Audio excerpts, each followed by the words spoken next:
Today, how then shall we live?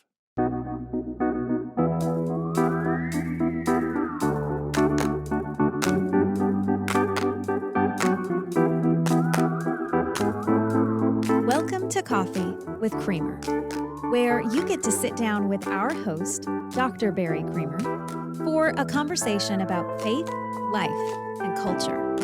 We'll look at old ideas through a new lens, turn those culture wars on their head, and paint a picture of the way things could be. If you like your thinking deep and your coffee hot, pull up a chair. You're in the right place.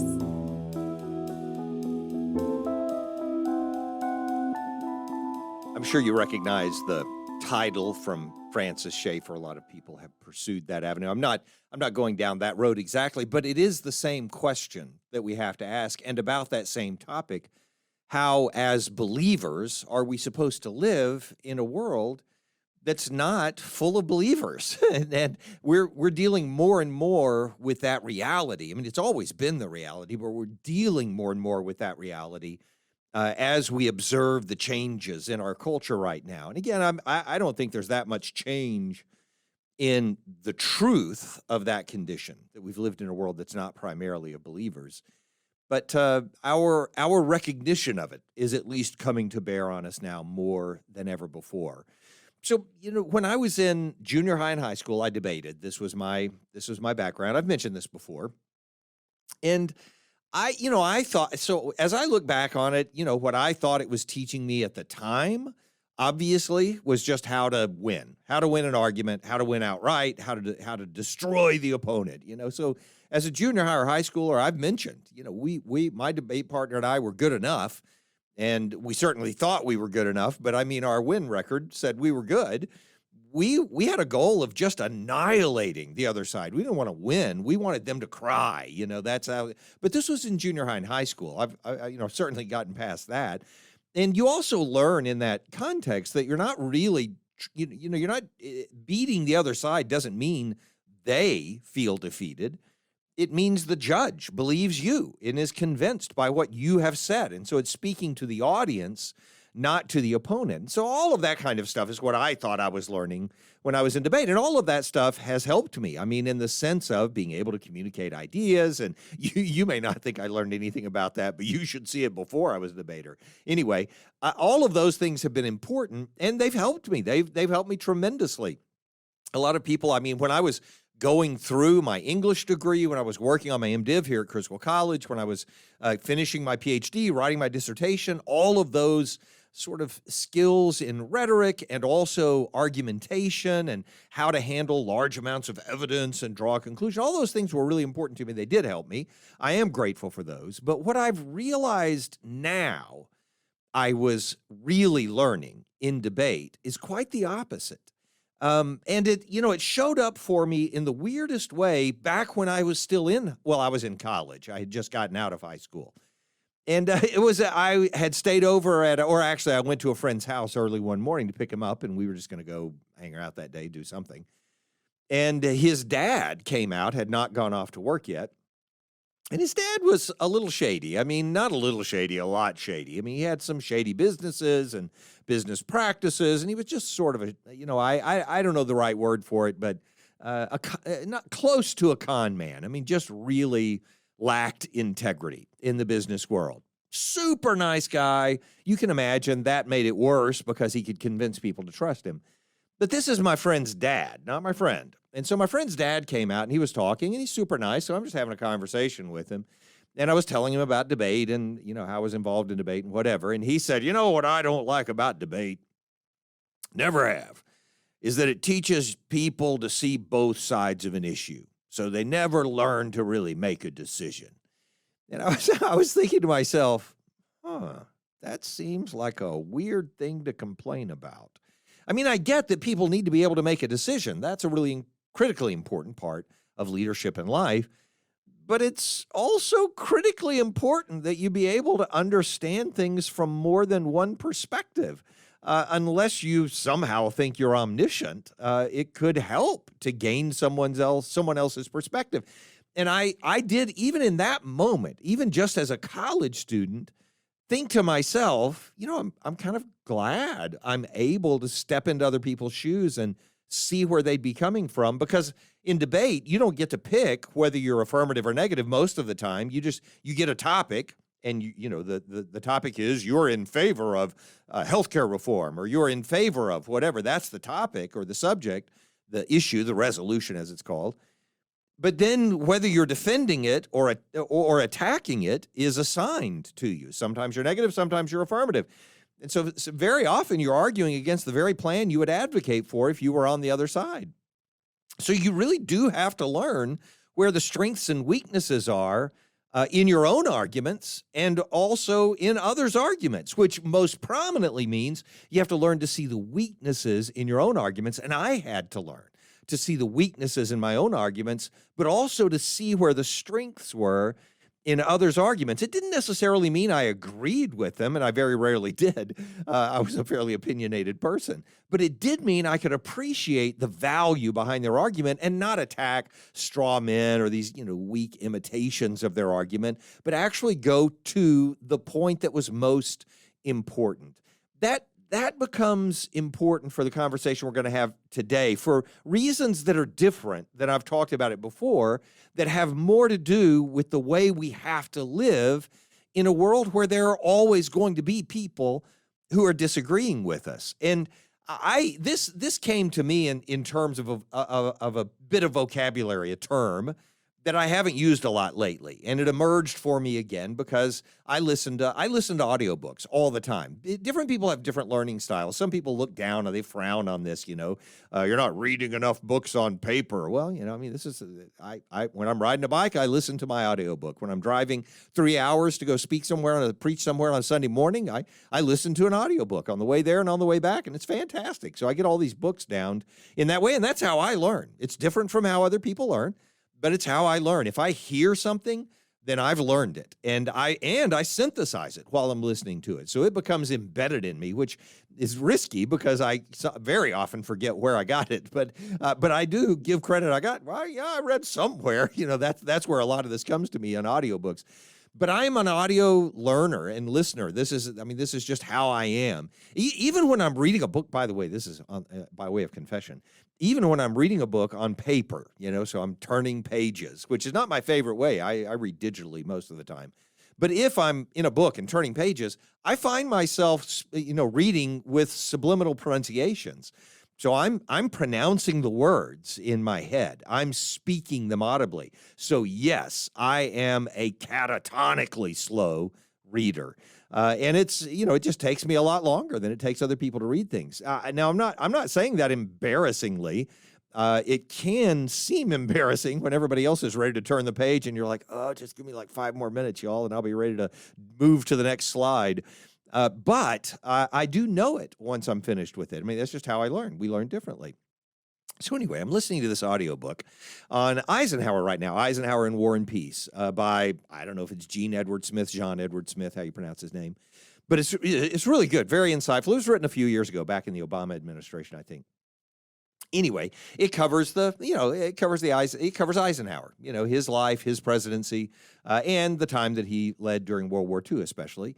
So Eisenhower and War and Peace. And while I'm listening to this, I'm also listening to the things that he was playing a key role in bringing to pass. So in Germany, subdividing Germany into English, American, French, and Soviet sectors, which the big three did at Yalta and Potsdam. And all those stories back in 1945 and what was going on.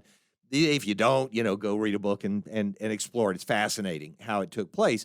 But Eisenhower was behind a lot of that, and bringing it to pass was really his work, which I find interesting. At the same time, while he was both observing and participating in that way of deciding how Germany was going to move forward in this world of nations that were going to work together, and how the United States was going to cooperate with an ally that was communist when the United States was in this prime position of opposing communism in the 1940s. And so, how the Americans and Soviets would get along, and where England's going to fit into that, and where the formerly defeated and now just recovering France and de Gaulle are going to fit into that. It's all, part of the picture of what shapes Eisenhower and the way he thinks about things. Again, this is just coming from that book.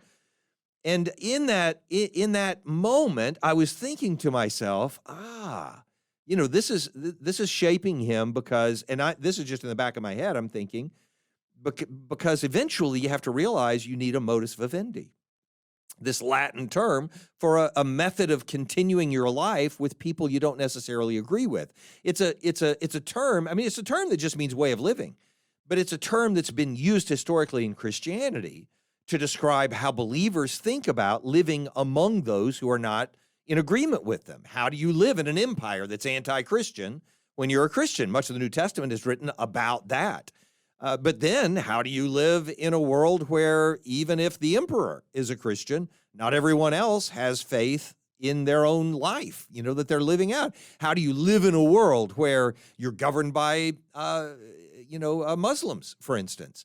How does a Christian live in that world? That would be a modus vivendi. So I was saying, this is kind of weird because what he's doing is he's figuring out a modus vivendi. And then the word comes into the book a few chapters later when you're dealing with how Korea became divided between North and South Korea under the Eisenhower administration right at the end of the Truman era, because he didn't want to maintain the war that was going on in the French colonial struggle to keep power in Vietnam, or to recover power in Vietnam. I'm jumped to Vietnam. That's the next one. We'll talk about that one in a second. But in Korea, when they were having this major conflict right at the beginning of the 1950s, Eisenhower was unwilling to continue it and literally said, what we need here is a modus vivendi. We need a way that we can recognize that the Koreans don't have to overrun the peninsula, that we don't have to win back the northern part of the peninsula, but instead at this 38th parallel where we've approximately run into this loggerheads and are not finding a solution, where we can just tolerate each other. Now, you can agree or disagree that was a good solution, and I know what it's leading to right now and all the, persistent problems that come from it. I'm not concerned about whether it was a good answer or a bad answer, but he had been shaped in this idea that you could segment a country between these parties who needed to coexist and figure out how they could coexist as a modus vivendi. So Korea was an example of that in the 38th parallel. In the same way, as I started to mention a moment ago when I slipped forward in my notes by accident, Vietnam, comes that way in the Eisenhower administration because he doesn't engage in the war in Vietnam. Remember, that comes under Kennedy. Later, Eisenhower is obsessed with maintaining peace because, like Grant, he'd been through war and he didn't want to replicate the errors of the war. He saw the terrors of war. And so he ends up dividing the country at the 17th parallel. I mean, it's his guidance that brings it to pass with the Viet Minh to the north, the communist Viet Minh to the north, and the French Vietnamese and the Vietnamese state to the south.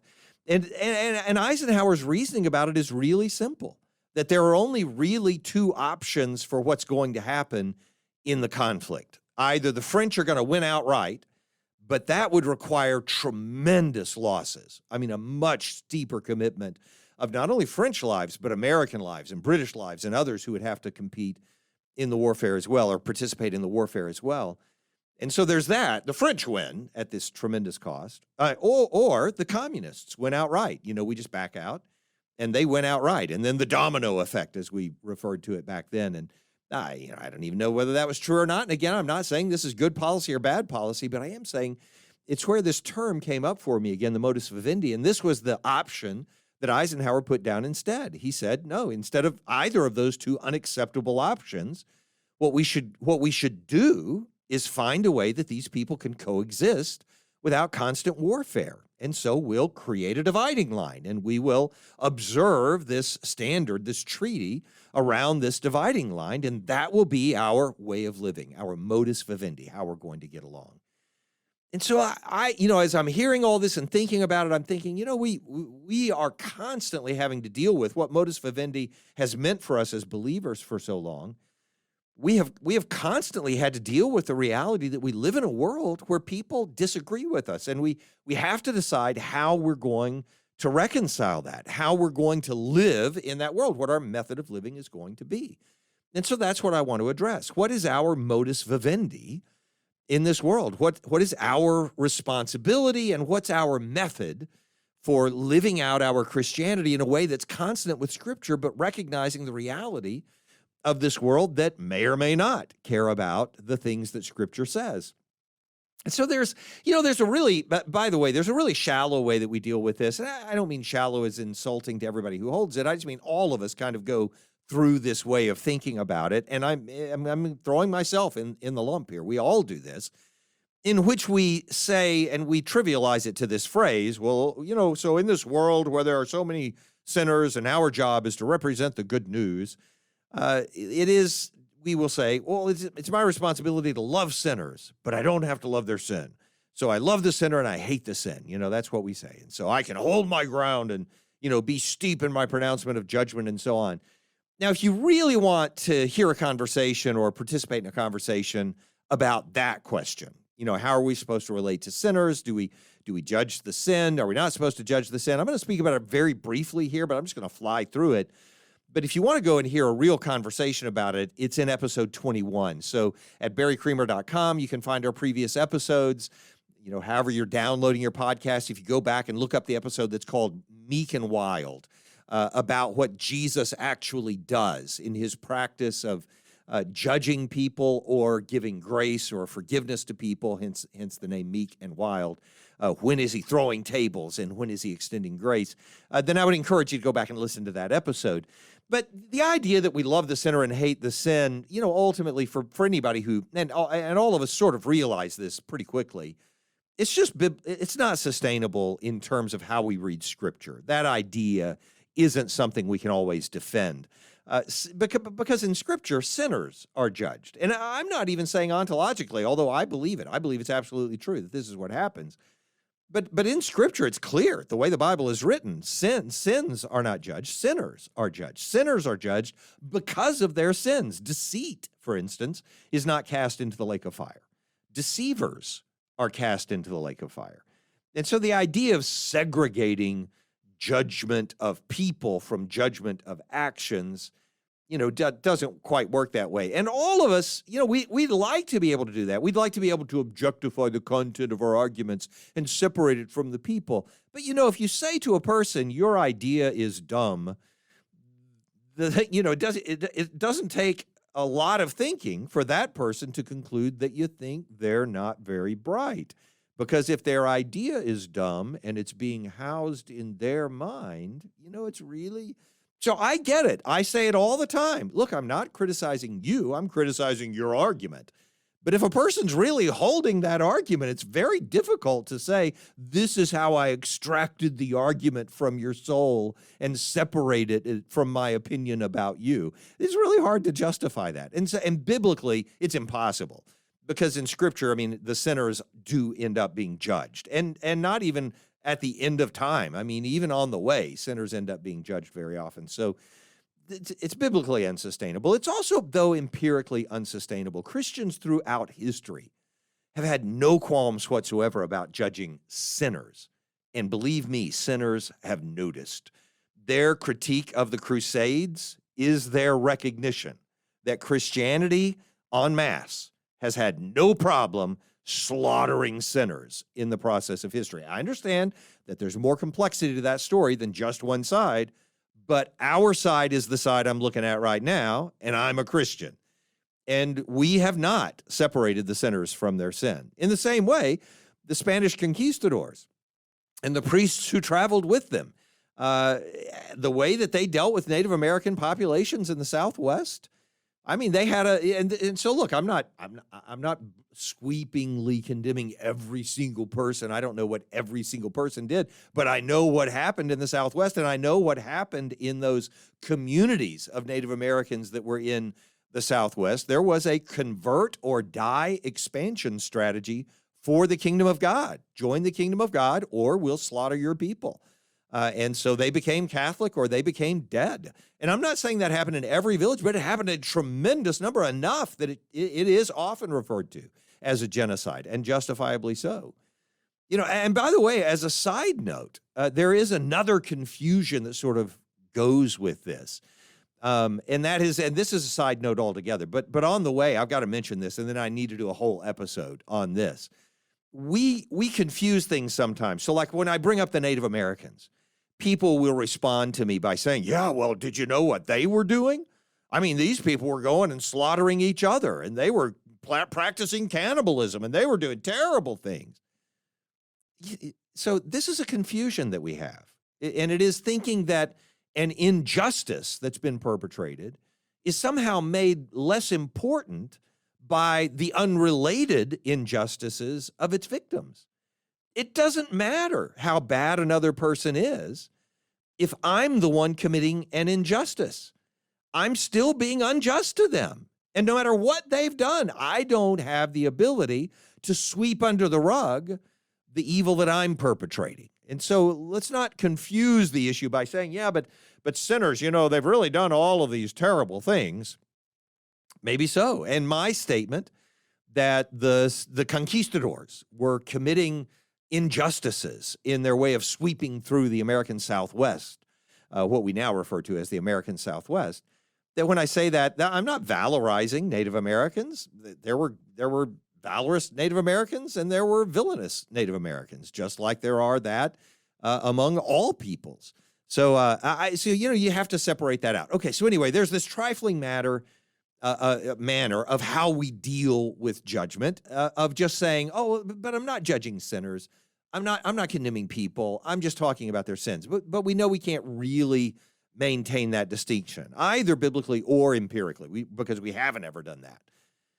But there is also this important distinction to make, to recognize that there is a judgment. That I'm not saying on the basis of this, oh, well, the way everybody lives is just fine. That's not true. There are all kinds of injustices in the world, and they're horrible. And I've talked about them on many times. I mean, I'm an advocate for the sanctity of human life because I recognize the value of, I want all of us to recognize, and I try with everything in me to make sure that I recognize the value of every human life. And I'm including those of, like my little grandbaby right now who's growing up in a womb, and I've already seen their feet raised up to their head, and it's like, yeah, well, you're going to be curled into a little ball if you don't stop doing that.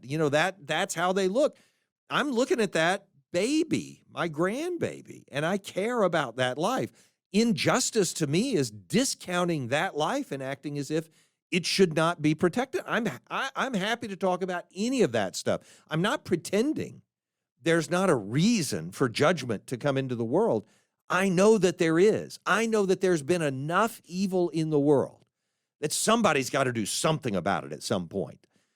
The thing is, that somebody is God, not me. God judges people. And biblically, and certainly for believers, we're told this. I'm not saying that God can't parse out to others the responsibility to judge, as he does and talks about in the book of Romans. It's clear. That's fine.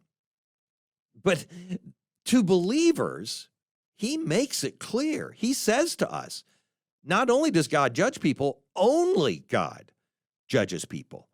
Like in James, one of the earlier books in the New Testament, earlier written books in the New Testament, in the early forms of Christianity, James is telling the believers not to judge one another. He starts out speaking about it as among themselves because they have all these conflicts within their own midst. And so he says, do not speak evil against one another, brothers. This is in the 4th chapter of James. The one who speaks against a brother or judges his brother. Now, I'm not going down this road again. Again, we can talk about this later, or you can go listen to it in Meek and Wild. I just want you to hear the end statement that he makes here, though. The one who speaks against a brother or judges his brother speaks evil against the law and judges the law. But if you judge the law, you're not doing what the law said, which was to extend mercy, by the way.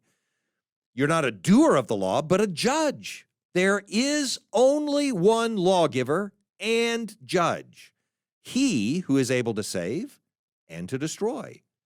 Who are you to judge your, and this time he doesn't say brother, he appeals back to the Old Testament and says neighbor.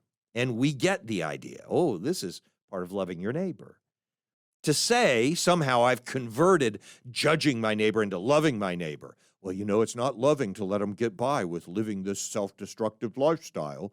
And so we convert the word love to whatever we feel like doing to our neighbor, even judging them, when that's not what the word love means. And clearly here, James is saying to us, loving your neighbor means not judging your neighbor. That's what the law declares as our responsibility. But listen to how he goes on. In James 5, after he brings, this is after the end of James 4, he gets to this little segment, and at the beginning of chapter 5, he talks about the wealthy among them who are abusing those who work for them, and they're keeping back their wages so they can earn the interest on it, or just so they don't have to pay them at all. You know, you never know when a laborer is not going to show up and get their check. They're cheating people. And so he condemns them, and he says, that's wicked, and you shouldn't be that way, and you're the kind of people who are building rusty buckets, and you're going to get to heaven and realize that none of the treasure you were supposed to have, you have, and so on. So he condemns them outright at the beginning of James 5, but then he says to the believers this: how should you respond to the injustice of those wealthy people who are holding back the money that rightfully belongs to you?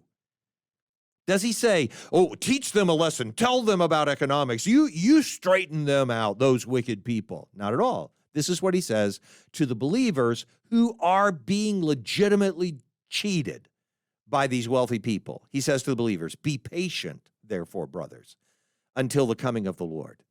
Why until the coming of the Lord? Because he's the one who judges. Listen to what he says.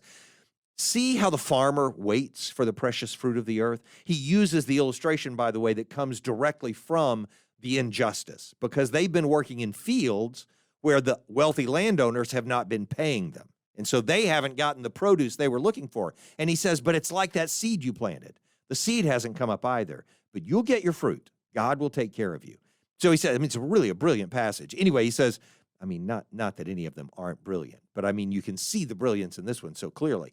See how the farmer waits, he says, for the precious fruit of the earth, being patient about it until it receives the early and the late rains. You also be patient.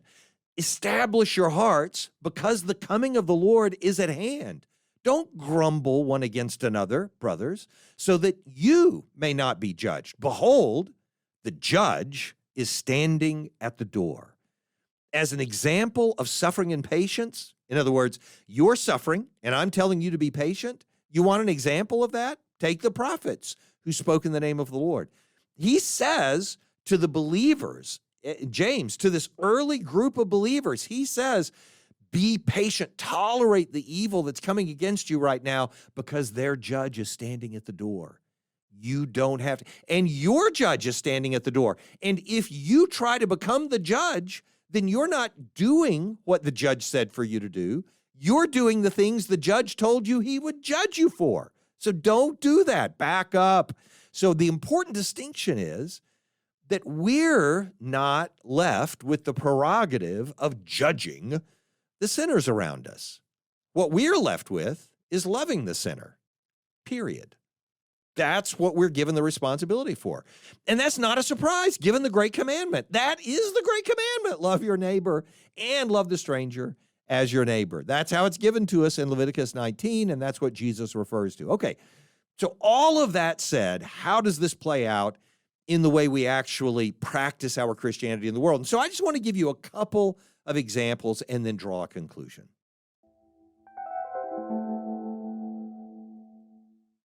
So the first example that comes to mind for this would be immigration. And if you just think about it for a second, you'll realize that the options we have for thinking about how to resolve immigration, or how immigration might come to a resolution on its own, are similar. The options that we have are similar to the kinds of options that Eisenhower would have been talking about with Korea or with Vietnam.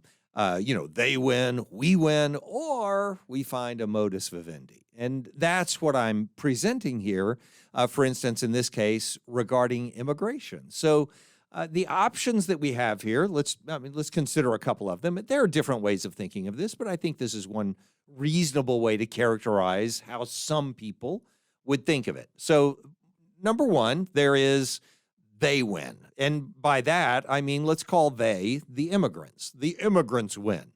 Now, this isn't really the immigrants winning, but in our current system and the conflicts that exist around it, it would be the immigrants coming in, being able to get in, so having practically open borders, maybe it's still illegal, but nobody's stopping them, and it's a wink, wink, nod, nod kind of arrangement. And so they come in and they get the jobs that they want. They don't have to go through all the paperwork of becoming citizens and blah, blah, blah.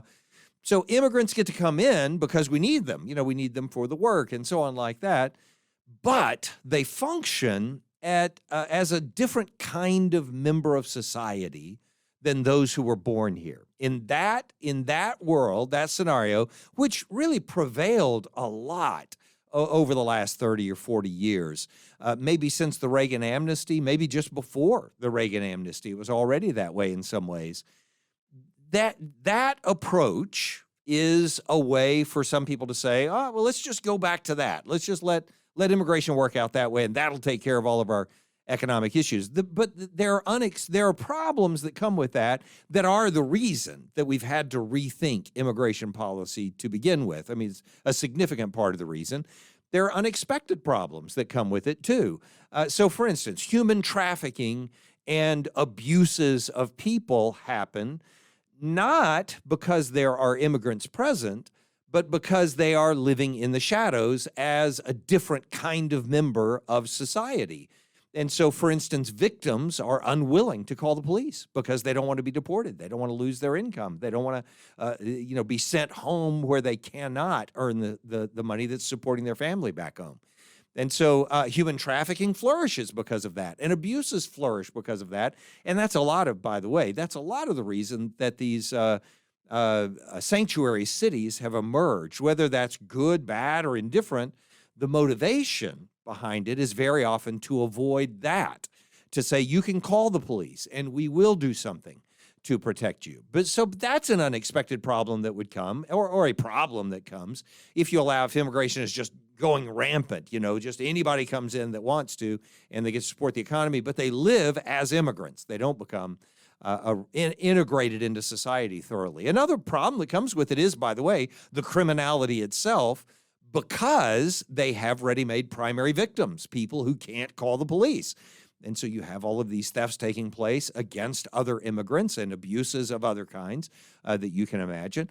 But also that when you're having to live in an already morally dark area, I drive but without insurance because I can't get a license because I don't have a work permit or whatever it is, then obviously you're going to have all kinds of problems. And so obviously we're going to say, man, that's not a good option.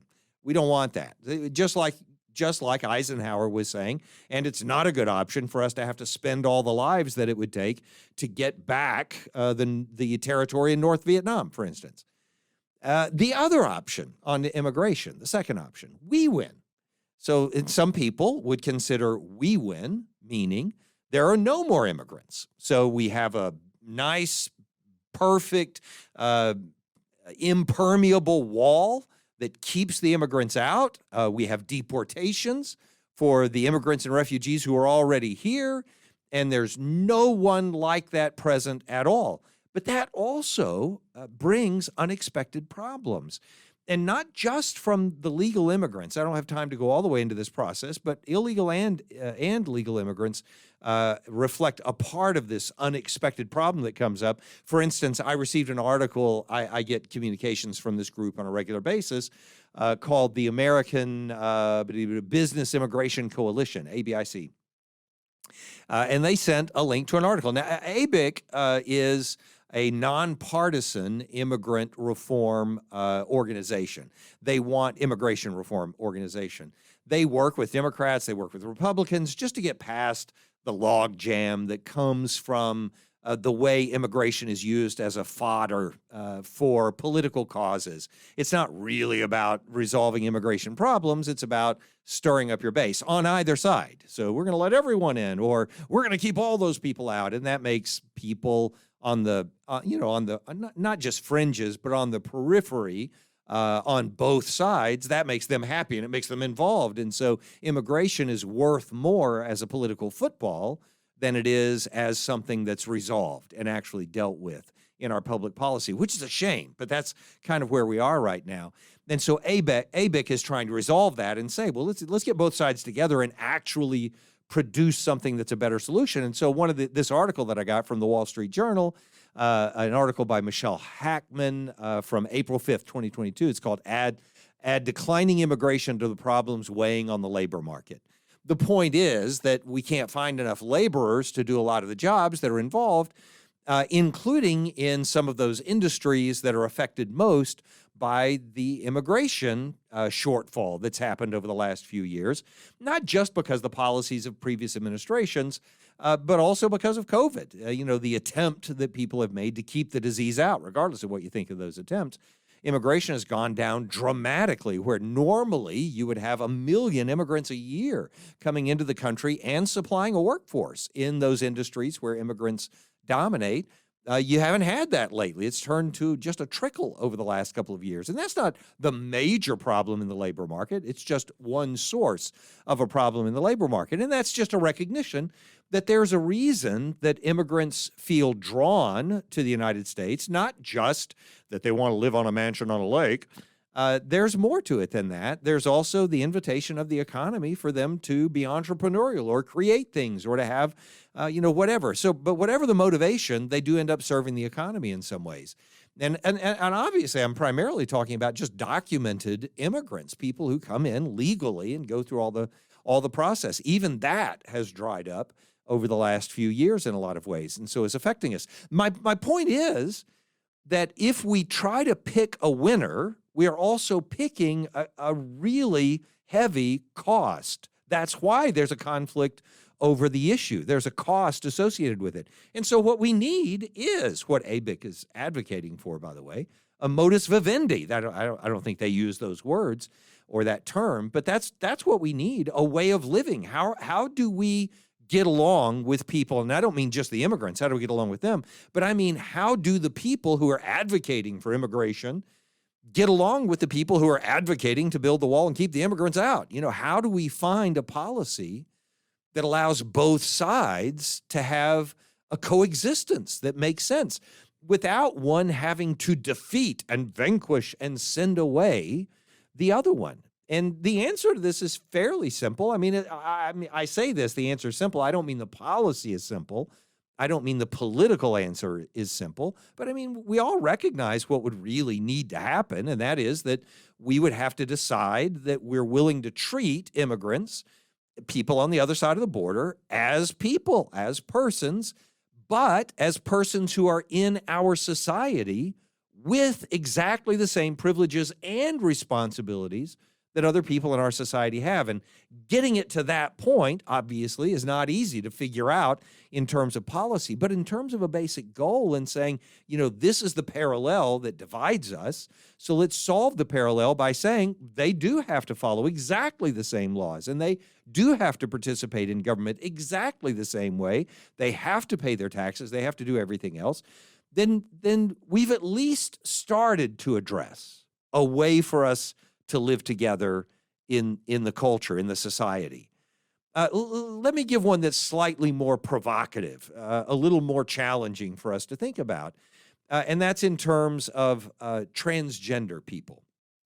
So, and I'm not addressing or trying to resolve the arguments that we could have for a long time, which I think are important arguments, about the nature of transgenderism. Does anything actually even change? And is there a fixed gender? Of course, I believe in two genders. I think that's how God created us. I think there's a very important reason for that in the way we exist and so on. I'm not trying to obfuscate the reality of where I stand as a person and as a Christian and as a believer, who's following Christ. Those are things I believe in. But I also know in the society, there are people who practice transgenderism, or whatever the appropriate term is for describing that, are transgender. And in that society, what are my choices? Looking at it in these options that we've been describing parallel to, what happened in Korea and Vietnam. And, one is, and I think a lot of people think this way, well, let's eliminate them. Let's make it illegal. Let's make it so that they don't have a bathroom that they can use, or, whatever, that they would be comfortable in, and so on. Or paint them only as the enemy. So it's the sort of push them out. They don't belong in this society kind of approach. I understand the push to go that way. I understand the reasons for being concerned about the influence that people have on others. I get all of that. I'm just saying that's one option. We win. We eliminate those people. That's an option.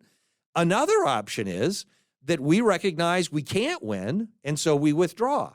So we give up on being part of a world that's willing to accept them.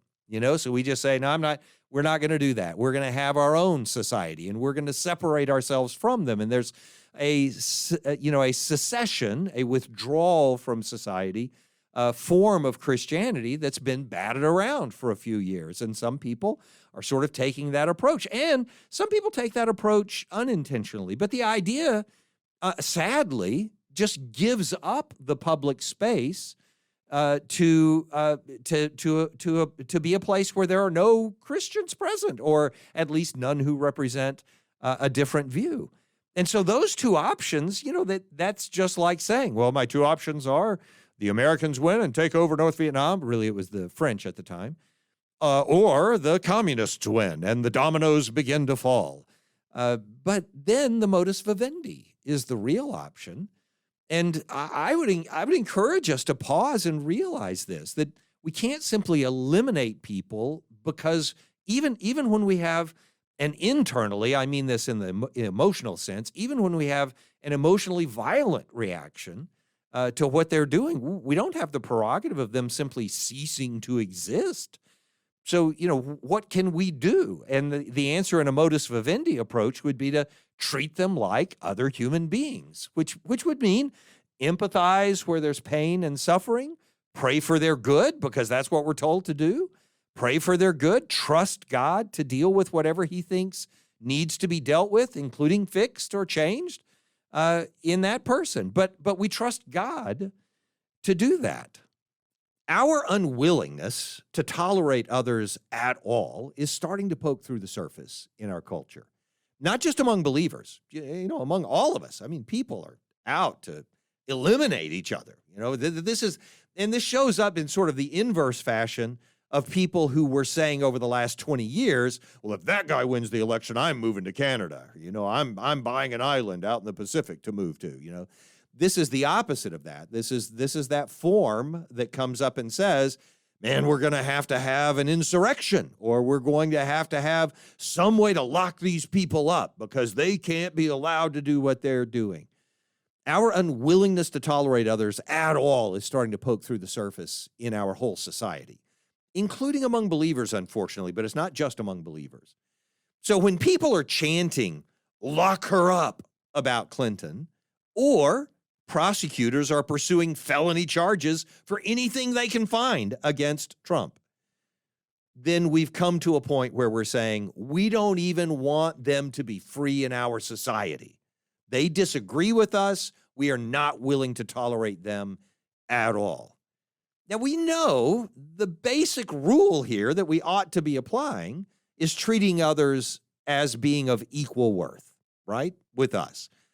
And so I would put that in the form of these arguments that we have, these disagreements that we have. Arguments, I don't mean vociferous speaking back and forth, but I mean as we're presenting our ideas, they're presenting their ideas. If I can't see the weaknesses in my own arguments, then why would someone else believe me when I say I can see the weaknesses in their arguments? They just think I'm being one-sided.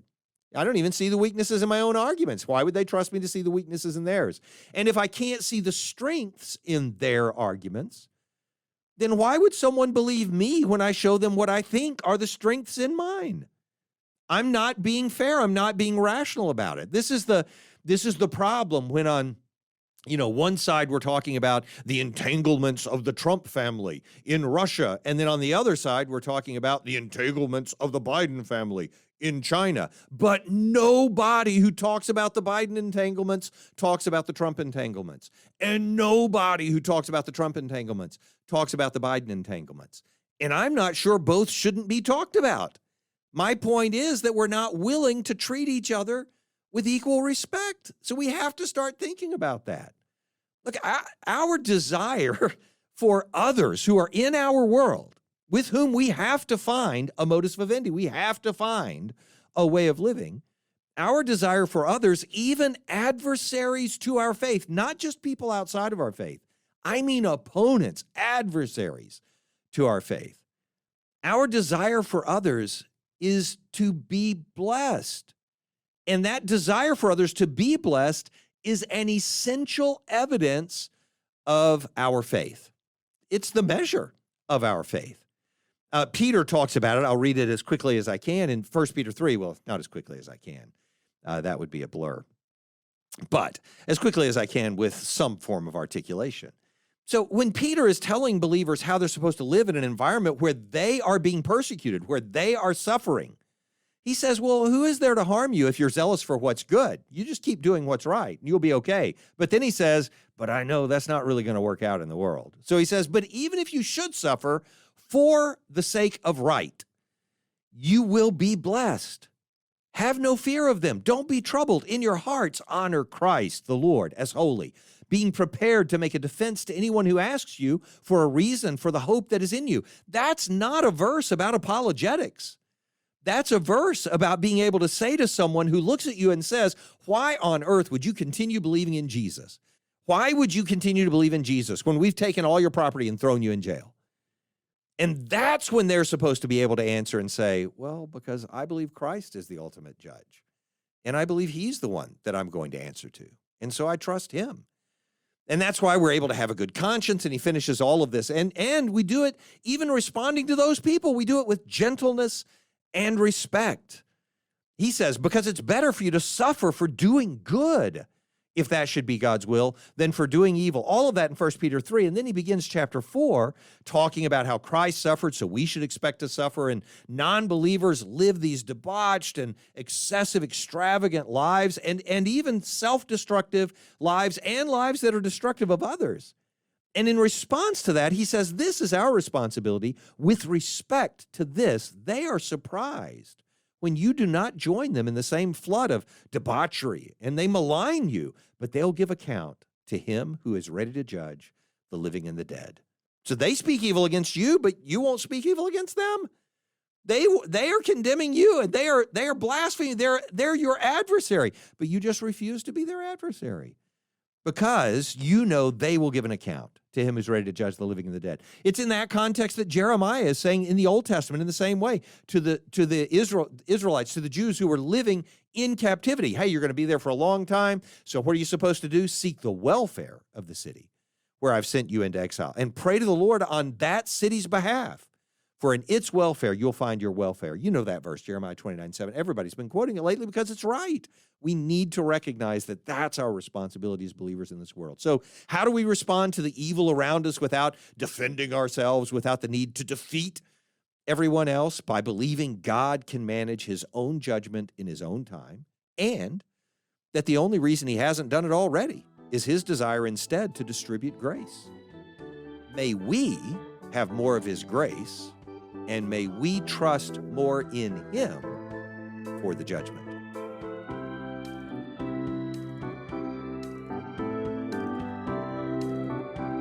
Thanks for joining us for Coffee with Creamer. Your cup of coffee may be finished, but we are not. Come back next week for a refill as we sit down to examine a new set of ideas and cultural issues. Don't miss an episode. Subscribe wherever you get your podcasts or visit our website at barrycreamer.com. Until next time, keep your mug hot and your mind sharp.